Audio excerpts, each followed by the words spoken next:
Okay man. Ya bang. F30 dah siap. F30 328i, the owner request sport and bank. Lepas tu kita pakai racun baru, Alma Speed. Alma Speed. So boleh start engine. Boleh nak dengar? Okay. Okay, dengar ready Alright. Action ni.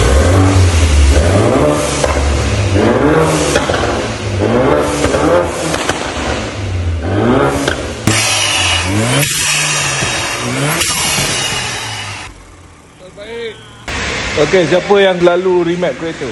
Hai. Dixon, kau boleh remap ke Dixon? Boleh. Betul ke? Dah remap siapa? Remap aku lah. Tak boleh. Ini kereta apa ni? 60. E60. Alright. Lepas ni dia buat port and bank tak? Tak. Tak buat lah. Kita punya aktiviti malam selalunya remap lah. Kenapa remap selalu malam-malam? Sebab kita kena communicate dengan Europe, Italy and UK. Masa sekarang tu diorang tengah kerja lah. I see. So Dekat sana dalam pukul apa kakak?